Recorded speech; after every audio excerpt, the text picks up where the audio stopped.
Thank you, Mr. Chair. Rise in opposition to the measure as it stands today.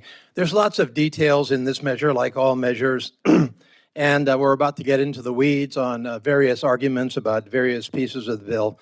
But in the big picture, what does it all mean? What does this bill actually say?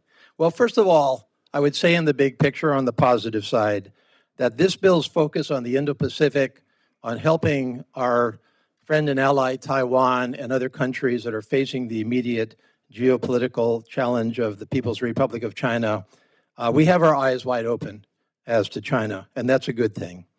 And there are other good things in this bill that focus on helping our friends and allies around the world against authoritarian aggression. But in the big picture, this bill is a reflection of policy, and this policy that this bill reflects, I find, is dark, misguided, isolationist, and with blinders wide on as to the real reasons why this country has led this world for 3 generations. So to the subcommittee chair, you said in your opening remarks that somebody would say this, and I accept your invitation. The magnitude of U.S. reductions and the targeting of reductions of funding in this bill does jeopardize U.S. leadership in the world. It misreads and confines and misunderstands what our legitimate national security interests are and how to accomplish it.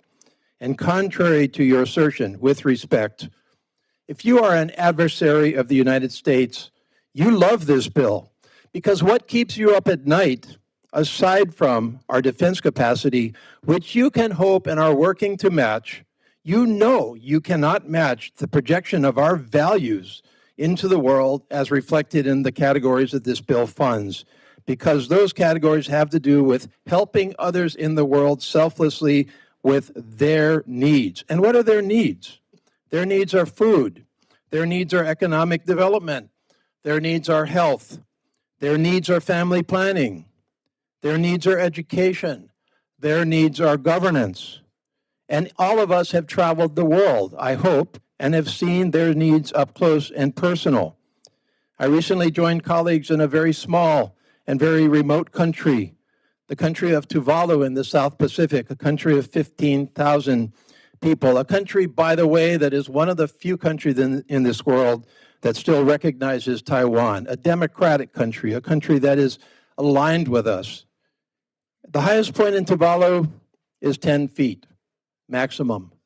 Tuvalu suffers from the existential threat to its very existence of climate change. And we are funding programs to help Tuvalu with that. And yet we would turn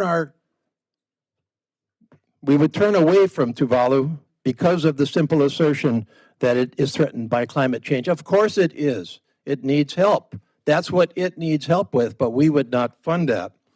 We have been with colleagues in places like Kenya and Tanzania who have major issues. These are democracies in the middle of Africa on the front lines of geopolitical challenge.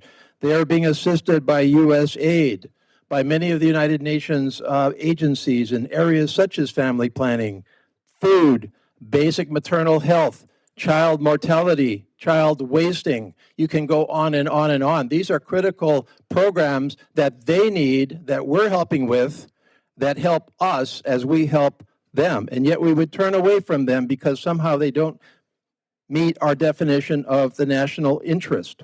The national security interest. That's a narrow definition of national security interest. National security is military related and non-military related, and this bill turns away from the latter part of that altogether. We cannot and will not prevail in the geopolitical challenge that we face by military might alone, because democracy is based on values and authoritarianism is based on might.